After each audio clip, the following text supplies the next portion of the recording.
This is Yogini Mary Burris of Flowering Cactus and Rethink Fitness, and today I'm going to show you some ways to use this amazing prop, the yoga block. So I'm going to start with a hip flexor opener, and this is a wonderful lunge that I like to use. It's fantastic for countering sitting. So take the blocks and put them about 3/4 of the way up the mat, and then you'll want to put your weight in your hands on the blocks like so, and then step your foot up, and you might need to move your other foot back. So I want you to notice this alignment here.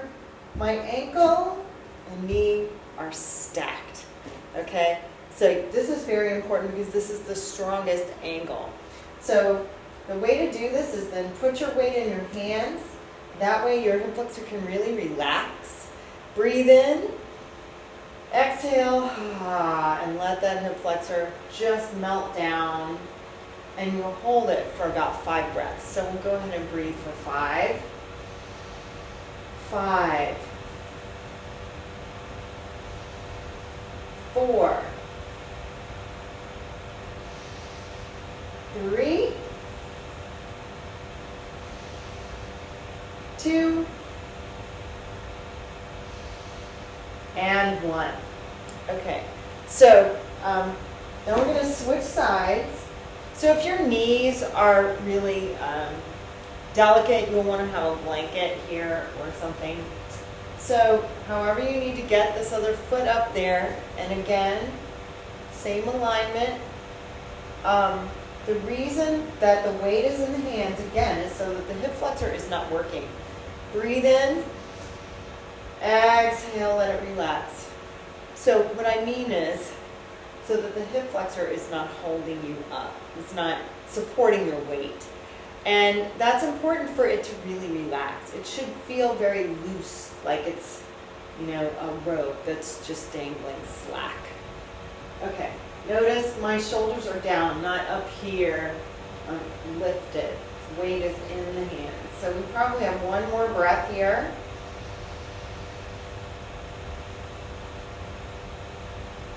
And then breathe in and come to child's pose. So child's pose with the block. So a lot of times people can't get their head all the way down in child's pose comfortably. So that's where the block comes in handy. You can put your forehead on if you need to. Otherwise, just take a moment to breathe here.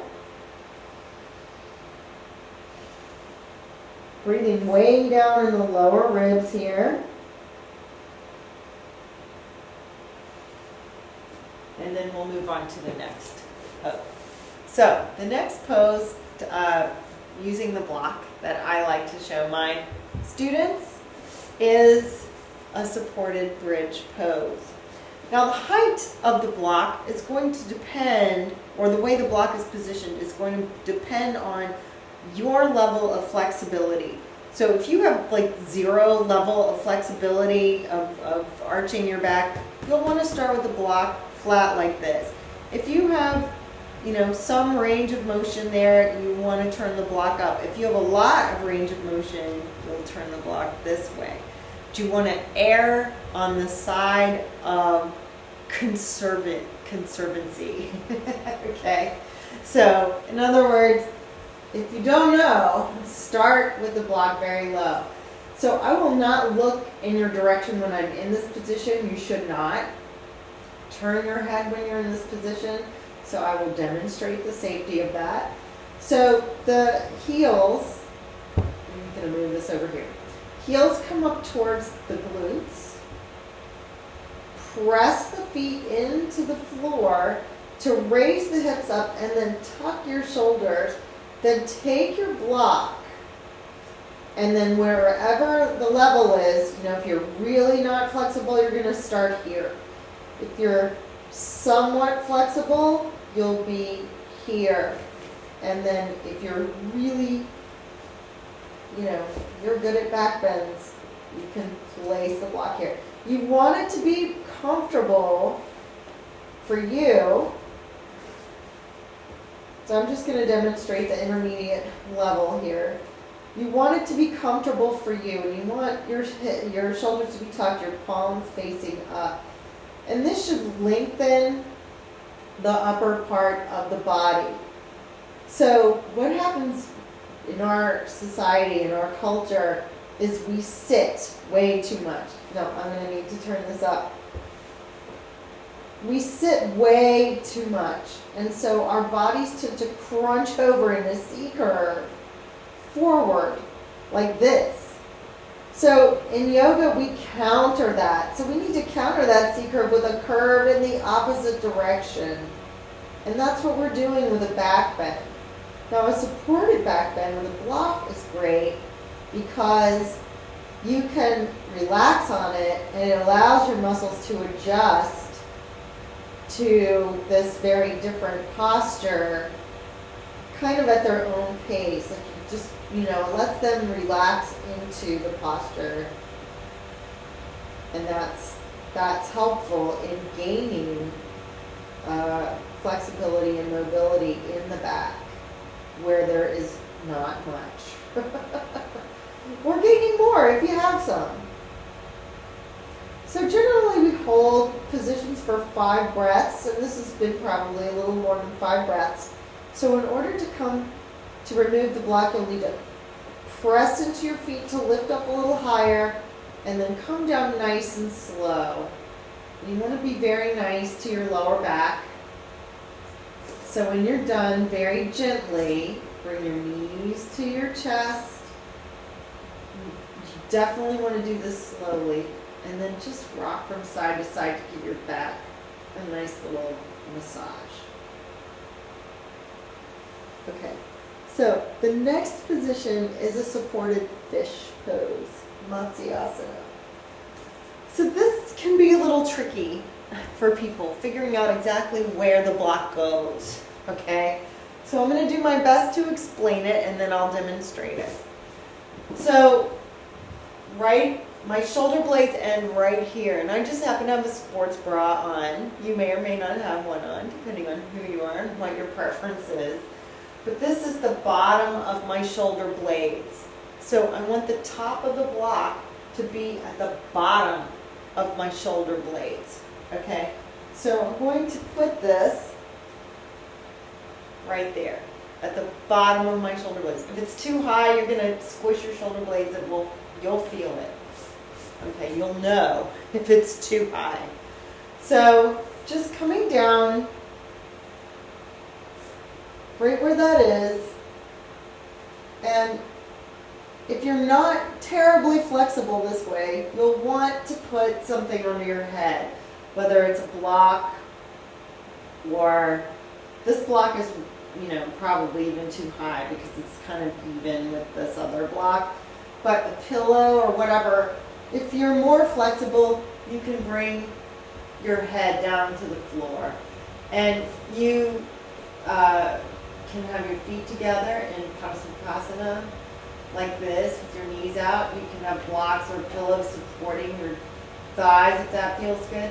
Or you can bring your feet straight down. Just experiment and figure out what feels good to your body. And then you just rest. It's the same idea as the supported bridge pose. The muscles get a chance to be in a different direction. They get a chance to relax into that position rather than working to hold it. They can learn how to do it. Learn the shape. So this is awesome also if you spend a lot of time driving or at a computer or just sitting in general. And this is a wonderful way to counter all of that hunching, all of that sitting. And it feels really good. So you can hold these supported positions like this for 5-7 minutes if you want to. It's, totally depends on what's comfortable for you. So for the sake of this demonstration, we're going to end this now. And the way you come out of this is to take one arm next to your ear, extended next to your ear, and roll over to that side. And then you just rest for a moment and let your muscles kind of go off. Just relax. Okay, from here, the next supported position I'm going to demonstrate is the legs up. So normally I prefer legs up against the wall, but maybe that's inconvenient for whatever reason. So I'm going to show you how to use legs up with the block just right here on the floor without a wall. And the way to do that is very similar to coming into the bridge. The heels are close to the glutes. Press the feet into the floor to lift the hips. This time the block is definitely going to be flat. And just place it under the sacrum. So it's in a little bit different position than it was before. And raise the legs up. So you really want the block to support the hips, right? And you want it to be comfortable. The shoulder blades, again, are tucked a little bit. The palms face up. And then, ooh, there you go. The legs are up. Now, again, turning the head in this position is not advised. So I'm going to not look at you, but I'll continue talking. So while you're here, a lot of people want to fidget while they're in legs up. That's fine. It's not ideal. The reason is when we're in legs up, we're giving our heart the opportunity to build strength in the chambers that don't normally work very hard. Normally, our body is prone during sleep, or the head is raised above the heart for the majority of the waking hours. So this gives the head to be beneath the heart for a while and the feet to be up, so upside down. So the two chambers of your heart that normally pump blood from down in your feet up to your head, they work a lot. And so this gives them a break. And it allows the other chambers of the heart that don't work so hard normally to work a little harder and build some strength. So the idea behind that is it improves circulation and the overall function of the circulatory system.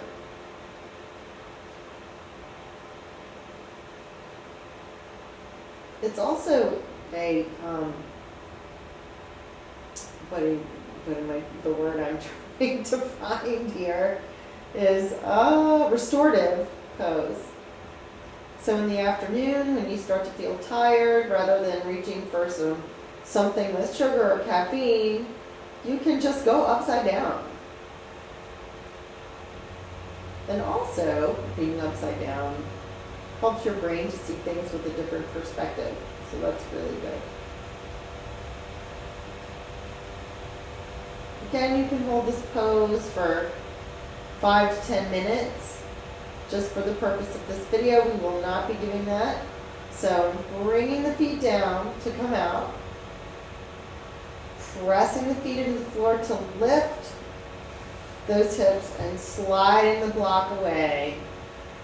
And then again, bringing the knees to the chest, rocking from side to side, or using the hands to motivate both knees together in a circle for a little lower back massage. Okay, so I have one more block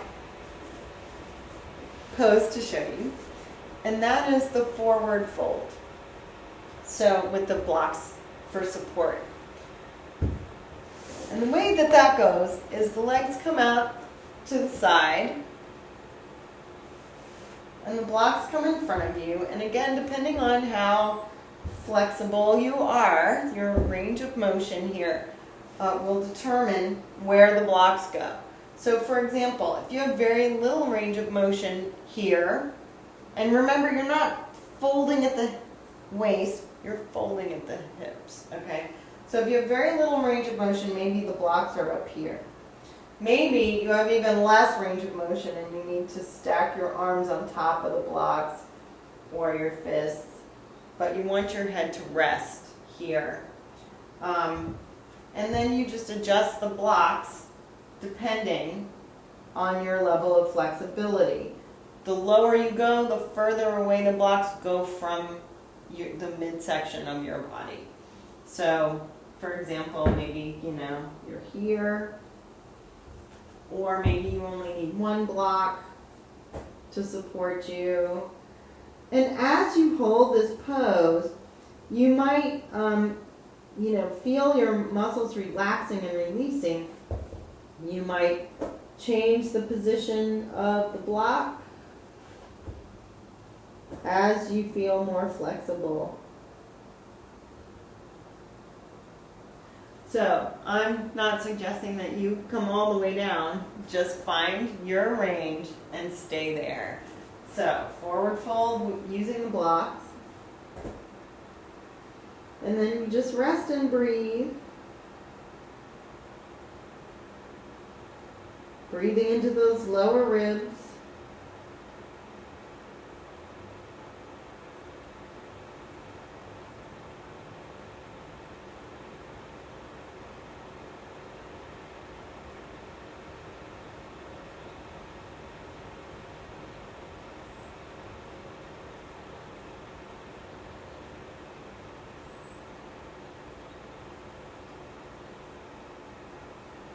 And when you're ready, walking slowly the hands towards the midline of the body and coming up very slowly.